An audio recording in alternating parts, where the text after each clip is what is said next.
148 భూముల గురించి అవగాహన కల్పించడానికి ఏర్పాటు చేసుకున్న కార్యక్రమానికి నన్ను ఆహ్వానించినందుకు వారికి ప్రత్యేక ధన్యవాదాలు. గత 60-70 సంవత్సరాల క్రితం అప్పటి శాసనసభ్యులు రాజేశ్వరరావు గారి ఆధ్వర్యంలో, అప్పటి సర్పంచ్ కట్కం విఠలయ్య ఆధ్వర్యంలో దాదాపు 130 మందికి 134 ఎకరాలు పట్టాలు ఇవ్వడం జరిగింది. అందులో దాదాపు 50-60 ఎకరాలు సాగుకు అనుకూలంగా ఉండేది. కానీ కొన్ని రోజుల తర్వాత సాగుకు అనువుగా లేని భూములను ఇచ్చేయాలని చెప్పి అప్పటి కేంద్ర మంత్రి విద్యాసాగర్ రావు తల్లి అయినటువంటి చంద్రమ్మ ట్రస్ట్ ద్వారా దాదాపు 3 మాసాలు డీజిల్ వాళ్ళే పోసుకొని మొత్తం పోక్లీన్ వాళ్ళే పెట్టి ఈ చదును చేస్తేనన్నా ఈ రైతులు బాగుపడతారు అనే ఉద్దేశం కొద్దీ అట్టి కార్యక్రమాన్ని చేపట్టడం జరిగింది. అయినా కూడా సాగులో ఉన్న భూములు సాగులో ఉన్నాయి. సాగులోనేటికి అది చౌడు భూమి కాబట్టి దానికి అట్టి భూమి మన సాగు చేసుకోవడానికి అనువుగా కాలేదు. మళ్ళా తర్వాత కూడా ప్రభుత్వం నుంచి సిఎల్డిపి కింద ఈ రకంగా నన్ను చేసుకుంటారని చెప్పి అట్టి నిధులు సరిపోలేదు. తర్వాత బోర్లు ఒక 8-10 ఎకరాలకు ఒక బోర్ చొప్పున దాదాపు 10-12 బోర్లు వేయించి మోటార్లు పెట్టడం జరిగింది. అయినా ఇది కాలేదు. ఈ క్రమంలో అప్పటి పరిస్థితుల్లో ప్రభుత్వం ఏం చేసిందంటే సాగులేని వాటిని భూములు తీసుకోవాలనే ఉద్దేశం కొద్దీ దాదాపు 130 ఎకరాలలో 50-60 ఎకరాలు భూములు సాగులేని అనేది నిర్ధారించి వాటిని రిజర్వ్ చేసుకున్నారు.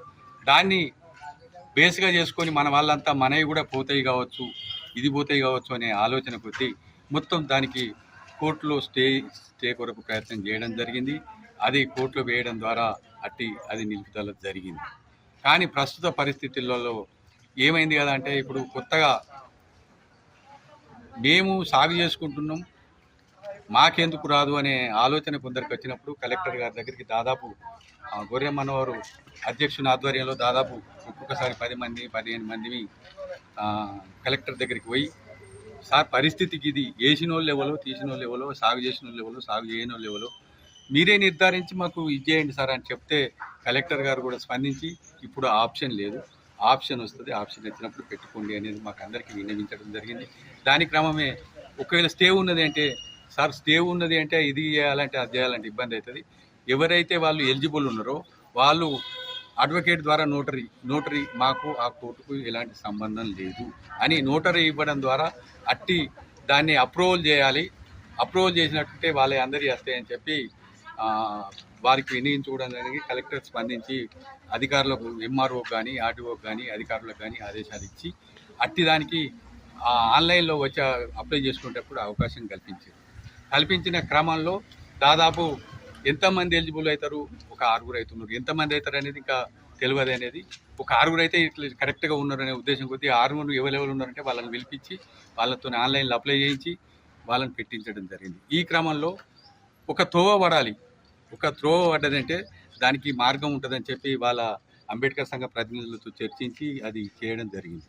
చేసిన తర్వాత ఇంతకుముందు కూడా దాదాపు ఎలిజిబుల్ ఉన్నోళ్ళై దాదాపు ఒక 4-5 ఏడపిల్లలు అట్లా అప్పుడు ఇప్పించడం జరిగింది. ఏడపిల్లలు ఎలిజిబుల్ ఉంటే దాదాపు 6-7 మంది 5-6 మంది ఇప్పించడం జరిగింది. ఈ క్రమంలో మొత్తం టోటల్గా మర్రిపల్లి గ్రామ పట్టాలు ఇచ్చిన భూములకు మొత్తం ఎలిజిబుల్ కావాలంటే దానికి మీరందరూ సహకరిస్తే, తర్వాత మనం కూడా ఎమ్మెల్యే గారు సహకారం తీసుకున్నాం. ఎమ్మెల్యే గారు కూడా సాయం చేయడానికి సిద్ధంగా ఉన్నారు. ఆయనే అభివృద్ధి ధ్యేయంగా పనిచేయడానికి ముందుకు వస్తున్నాడు కాబట్టి పార్టీలు ఏదే పార్టీలైనా ప్రజల కొరకు అందరం పనిచేయాల్సిందే కాబట్టి ఎమ్మెల్యే గారు సహకారం తీసుకుందాం, ఎమ్మెల్యే గారి దగ్గరికి పోదాం. నేను కూడా మీ తరఫున ప్రతినిధిగా వస్తాను, ఎమ్మెల్యే గారిని కోరదాం. ఒకటి ఏంటంటే, దానికి మీరు ఏం చేస్తారో మీ ప్రభుత్వం ద్వారా అవి సాగుకు అనుగుణంగా చేపియండి. దానికి మీ సహకారం ఎల్లలే ఉండాలి. మీకు కూడా మేము సహకరిస్తామని చెప్పి మన వాళ్ళకి అందరికీ చెప్దాం. వారి సహకారం కూడా తీసుకుందాం, అది నిర్విఘ్నంగా చేసుకుందాం అని చెప్పి నేను మనవి చేస్తున్నాను. ఇప్పుడు అంతేకాకుండా మన అంబేద్కర్ యువజన సంఘంకు 10 గుంటల స్థలం తీసుకున్నాం. దానిలో తర్వాత భవిష్యత్తులో ఏ నిర్మాణాలు చేసుకుందాం, ప్రస్తుతం దానికి ఏం చేద్దాం అనేది మనం అందరం ప్లాన్ చేసుకుని ఆలోచించుకుందాం. ఎందుకంటే మీరు కూడా నిరుత్సాహపడకుండా ఇంటికాడ ఉండి ఇది ఈ సర్టిఫికెట్లు కావాలంటే అవి ఆనే ఎందుకు మా ఎందుకు వస్తలేవు, ఈయన ఎందుకు వస్తున్నాయి, మా ఎందుకు వస్తలేవు అని ముచ్చట పక్కకు పెట్టి ఎవరి పని కొరకు వాళ్ళు ఎంబడి పడి ఆ సర్టిఫికెట్లు కానీ ఏ కాగితాలు కానీ ఆ కాగితాలు కానీ వారు చెప్పిన క్రమంగా ఇప్పుడు శంకర్ అధ్యక్షుడు ఉంటారు, మీ సంఘం బాడీ ఉంటుంది, తీసుకొని మొత్తం పైన అదిని మన స్వాధీనం చేసుకొని తర్వాత మనకు అనువైనట్టు చేసుకోవాలని చెప్పి నేను మనవి చేస్తూ, మళ్ళా మీకు ఏ బీసీలు ఉన్నారు, ఎస్సీలు ఉన్నారు, మన ఊళ్ళో ఉన్న వాళ్ళంత బీదలే కాబట్టి వారి కొరకు మనం ఎప్పుడు కూడా ముందుండి వాళ్ళకి పనిచేయడానికి మనం సిద్ధంగా ఉన్నాం. వారు మా సహకారం తీసుకోవాలని చెప్పి వారి సహకారం కూడా మాకు ఇవ్వాలని చెప్పి కోరుతూ ఇట్టి అవకాశం ఇచ్చిన అంబేద్కర్ సంఘం సభ్యులకు ధన్యవాదాలు.